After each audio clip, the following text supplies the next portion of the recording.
એકવાર રામકૃષ્ણ પરમહંસના બે શિષ્ય વચ્ચે ઝઘડો થયો. એક કહે છે હું મોટો, એક કહે છે હું મોટો. ઝઘડો પહોંચ્યો રામકૃષ્ણ પરમહંસ પાસે.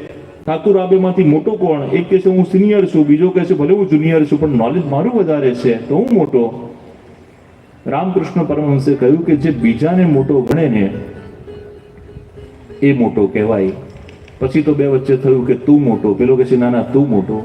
જે બીજાને માન આપે એ મોટો. ભગવાનને પામવા માટે તન્મયતા જરૂરી છે. 12 જાન્યુઆરી યુવા દિવસ આવે છે, સ્વામી વિવેકાનંદની જયંતિ. અમારા સંકુલમાં પરમહિત ધામમાં સ્વામી વિવેકાનંદજીની પણ પ્રતિમા સ્થાપિત કરી છે. દર 12 જાન્યુઆરીએ અમે બહુ સુંદર રીતે સ્વામી વિવેકાનંદજીના ચરિત્રનું ગુણગાન ત્યાં ગઈએ છીએ. સ્વામીજીને પુષ્પમાળા અર્પણ કરી, એમના પુસ્તકોનું વાંચન કરી, એમના પુસ્તકોને બાળકોને ભેટમાં આપવાની પણ એક પ્રણાલિકા છેલ્લા 4 વર્ષથી ચાલી રહી છે. સ્વામી વિવેકાનંદ કે જેમણે અમેરિકાની અંદર ધર્મસભાની અંદર આપણો ધર્મગ્રંથ શ્રીમદ ભગવદ્ ગીતા લઈને ગયા અને એ ભગવદ્ ગીતા સ્વામી વિવેકાનંદજી જ્યારે સૌથી નીચે મૂકી અને એના ઉપર બાકીના બધા ગ્રંથ આવ્યા અને બધા ધર્મગુરુએ કહ્યું કે જુઓ જુઓ તમારો ધર્મગ્રંથ ગીતાજી તો સાવ નીચે છે, અમારા બધા ગ્રંથો ઉપર છે.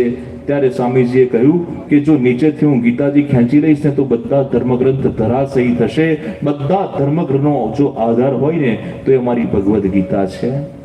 એક સંત આવ્યા અને ગીતાજીનું પુસ્તક એમણે સૌથી ઉપર મૂક્યું, નીચેથી લઈ અને ઉપર મૂકી દીધું કે સ્વામીજી હવે શું કહો છો? સ્વામી વિવેકાનંદજી તરત જ જવાબ આપે છે કે જો નીચે હોય તો બધા ધર્મોનો આધાર એ શ્રીમદ ભગવદ્ ગીતા છે અને જો સૌથી ઉપર હોય ને તો બધા ધર્મોનો શિર મુગટ, જો કોઈ તાજ હોય તો એ શ્રીમદ ભગવદ્ ગીતા છે. એક ધર્મગુરુ આવ્યા, એમણે ગીતાજી લીધા, ન નીચે ન ઉપર, વચ્ચોવચ્ચ રાખી દીધા. સ્વામી વિવેકાનંદજી હવે શું કહો છો? સ્વામી વિવેકાનંદજી કહે છે જો નીચે હોય તો બધા ધર્મોનો આધાર છે, જો ઉપર હોય તો એ બધા ધર્મોનો તાજ, બધા ધર્મોનો મુગટ છે, શિરોમણી છે, અને જો વચ્ચે હોય તો પૂર્વ અને પશ્ચિમની સંસ્કૃતિને બેલેન્સ કરવા વાળો જો કોઈ ગ્રંથ હોય તો એ શ્રીમદ ભગવદ્ ગીતા છે. પૂર્વ અને પશ્ચિમની સંસ્કૃતિને જે બેલેન્સ કરે એ આપણો ગ્રંથ છે. આપણા ગ્રંથ બિન સાંપ્રદાયિક ગ્રંથ છે. આપણા ગ્રંથ ફક્ત હિન્દુઓ માટે છે એવું નથી, બિન સાંપ્રદાયિક. એમાં માનવતાની વાત છે, એમાં સત્યની વાત છે. એની અંદર જેને પરમ સત્ય જાણવું છે એ ગીતાજીના શરણે જાય, જેને પરમ સત્યનો અનુભવ કરવો છે એ ભાગવતજીના શરણે જાય. એટલે આપણા ગ્રંથ એ બિન સાંપ્રદાયિક ગ્રંથ કહીએ તો લગીરે ખોટું નથી.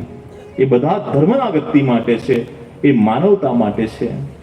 ઋષિકેશ, હરિદ્વાર જઈએ તો આપણે કેટલાય ફોલોઅર્સ જોઈએ છે કે જે મૂળ ધોળિયા હોય પરંતુ આપણી સંસ્કૃતિમાં ભળી ગયા હોય, આપણી સંસ્કૃતિના રંગે રંગાયા હોય. સ્વામી વિવેકાનંદજી સભાની અંદર પ્રવચન કરતા હતા ત્યારે કૃષ્ણ ભગવાન ફ્લ્યુટ વગાડે અને મોર આવી જાય, હરણ આવી જાય, બધી ગોપીને ફ્લ્યુટ સંભળાય ને ગોપી બધા કામ છોડીને આવી જાય. આ બધી વાતથી બધાને આશ્ચર્ય થયું. સ્વામીજીએ બહુ વિદ્વત્તાથી એક ટોપિક ઉપર ડિસ્કશન આગળ ચાલુ રાખી અને જ્યાં ઇન્ટરેસ્ટિંગ ટોપિક થયો ત્યાં સ્વામીજી એ બેન્ક્વેટ હોલમાંથી બહાર લોનમાં આવી ગયા. એમની પાછળ બેન્ક્વેટ હોલના જેટલા પણ શ્રોતાઓ હતા એ પણ એમની પાછળ આવ્યા. સ્વામીજીએ કહ્યું કે જો હું આ પ્રવચન તમને આપું છું, લેક્ચર આપું છું, તમે એ લેક્ચરથી એટલા પ્રભાવિત અને તમને લેક્ચરમાં એટલો બધો ઇન્ટરેસ્ટ પડે છે કે બેન્ક્વેટ હોલમાંથી તમે મારી પાછળ અહીંયા આવી ગયા તો ભગવાન ફ્લ્યુટ વગાડે અને મોર આવી જાય કે એની પાછળ ગોપી આવી જાય, એમાં લગીરે આશ્ચર્ય પમાડવા જેવું નથી. ભગવાનને પામવા માટે તન્મયતા જોઈએ. રામકૃષ્ણ પરમહંસના એક શિષ્ય એમને કહે છે કે ભગવાન ક્યારે મળે? ठाकुर कहते हैं कि योग्य समय आने पर मैं तुम्हें उत्तर दूंगा. एक बार गंगा जी में स्नान करवा માટે બે શિષ્ય ગયા ઠાકુર કે સાથ, રામકૃષ્ણ પરમહંસજી ગુરુ સાથે. અને જ્યાં શિષ્યએ ડૂબકી લગાવી રામકૃષ્ણ પરમહંસે એના માથા ઉપર હાથ મૂકી દીધો. શ્વાસ રૂંધાવા લાગ્યો, શરીરમાંથી પ્રાણ નીકળે એવી સ્થિતિ થઈ. થોડી ક્ષણ પછી હાથ લીધો, હાફડો પાપડો બહાર નીકળ્યો. ગુરુદેવ ये क्या कर रहे थे, मेरे प्राण निकल जाते.